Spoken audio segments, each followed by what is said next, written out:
আসসালামু আলাইকুম বন্ধুরা, কেমন আছেন সবাই? আমরা আল্লাহর রহমতে খুবই ভালো আছি। তো চলে আসলাম আরেকটি ব্লগ ভিডিও নিয়ে। প্রথমেই বলে নিচ্ছি, পারিব না এই কথাটি বলিও না আর, একবার না পারিলে দেখো শতবার। তো এই যে দেখো, এই যে আজকে আমি কিন্তু নিজের হাতে কেক বানিয়ে দিয়েছি। আমার মেয়ের বার্থডে ছিল, তো আজকে কেক আমি কিনে আনিনি। তো মেয়ে বলতেছে যে মা তুমি আমার জন্য কেক বানাবে। তো আজকে নিজের চেষ্টায় মেয়ের জন্য কেক বানালাম, যদিও দেখতে তেমন একটা ভালো হয়নি। ডিজাইন ভিডিও করে আমার মোবাইলে দিয়েছে। আমি বাইরেই বসে থাকি, ওখানে বসার জায়গা আছে, প্যারেন্টসদের জায়গা আছে বসার জন্য। তো সেখানে আমরা বসে থাকি, ওখানে বসে থেকে একদম ছুটি হলে নিয়ে আসি। তো আজকেও সেম কাজ করলাম, বাচ্চাদেরকে নিয়ে স্কুলে চলে গেলাম। স্কুল থেকে আসলাম সেই দুপুর 12:30। এসে তো কোনো ছুটি নেই, 5 মিনিটও বসার টাইম নেই। এসে আবার রান্না টান্না শুরু করে দিলাম। বন্ধুরা, তোমাদেরও কি আমার মতো এরকম ব্যস্তময় জীবন কাটে? আমার কিন্তু একদম শিডিউলভাবেই দিনটা কাটাতে হয়, কোথাও কোনো 1 মিনিট ওয়েস্ট করার মতো সময় নেই। তো যাই হোক বন্ধুরা, সকলেই সংসারের কাজ নিয়ে ব্যস্ত থাকো, আমরাও ব্যস্ত থাকি। কি করার আছে, যেহেতু সন্তানের মা হয়েছি, সন্তানদের জন্য তো আমাদের এতটুকু করাই লাগে, তাই না বলো?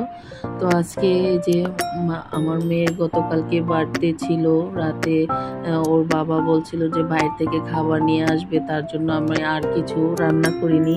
তো পরে বলতেছে যে না, আমি মুরগি কিনে নিয়ে আসতেছি, দেশি মুরগি, তুমি রান্না করে দিবে আর পোলাও রান্না করে দিবে, বাচ্চারা বাসায় খাবে, আর কিনে আনবো না।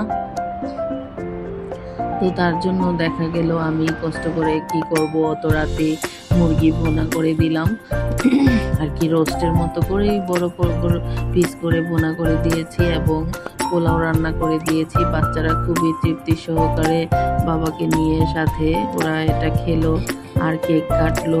তো তার জন্য আমি ওগুলো আর ভিডিও করতে পারিনি, যেহেতু লেট কাজে কিন্তু তেমন সুন্দর করে কিছু করা যায় না।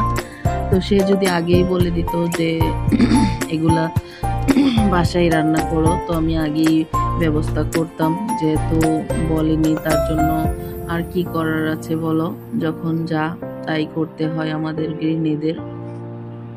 তো এই যে দুপুরবেলা স্কুল থেকে এসে আজকে ফুলকপি দিয়ে বড় মাছ ছিল, কি মাছ বলে এটাকে, আর মাছ, নদীর আর মাছ যেটা বলে, নদীর আর মাছ দিয়ে ফুলকপি দিয়ে রান্না করে নিয়েছি। খুবই মজা হয়েছে আজকে তরকারিটা, তোমরা দেখলেই বুঝতে পারবে বন্ধুরা। এই যে কষানো হয়ে গিয়েছে, আমি বেশ খানিকটা ঝোলের পানি দিয়ে দিলাম এবং মাছ ভাজাগুলো এখানে বিছিয়ে বিছিয়ে দিলাম সুন্দরভাবে। এখন ঢেকে দিয়ে বেশ খানিক সময় রান্না করে নেব।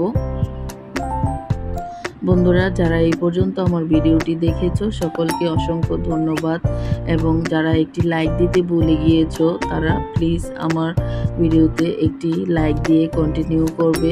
প্লিজ, আমি বারবার তোমাদেরকে মনে করিয়ে দেই, একটি লাইক আমার জন্য খুবই গুরুত্বপূর্ণ। তোমাদের একটি মূল্যবান কমেন্টস আমার পরবর্তী কন্টেন্ট তৈরি করতে সাহায্য করে। প্লিজ তোমরা তোমাদের মূল্যবান বক্তব্য আমার কমেন্ট বক্সে রেখে যাবে বন্ধুরা। তো আর আমার শরীরটা বেশি একটা ভালো যাচ্ছে না, পায়ের গোড়ালিতে খুবই ব্যথা হচ্ছে এবং ঠান্ডাও লেগে আছে, কথা বলতেও মানে খুবই কষ্ট হয় ঠান্ডা কাশির জন্য।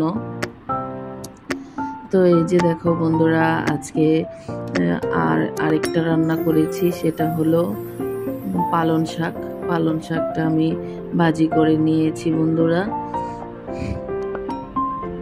পালং শাকটা চুলায় দিয়ে আমি গোসল করতে চলে গিয়েছি। আমার আম্মুকে বললাম যে এটা একটু দেখে নামিয়ে নিও, আমি গোসলে চলে গেলাম।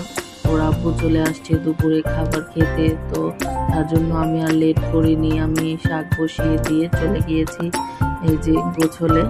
তো এই যে এসে দেখি আমার আম্মু শাকটা একদম সুন্দরভাবে রান্না করে নামিয়ে নিয়েছে। তো এই যে আমি খাবারটা সার্ভ করে দিয়েছি আমার হাজবেন্ডকে, দেখো কতটা ইয়ামি হয়েছে, খুবই মজাদার একটি তরকারি, ফুলকপির তরকারি, সিজনাল, এটা খেলে খুবই ভালো লাগে। পালং শাকটাও দেখো। তো আজকের মতো এখানেই বিদায় নিচ্ছি বন্ধুরা, দেখা হবে নেক্সট কোনো ভিডিওতে। আল্লাহ হাফেজ।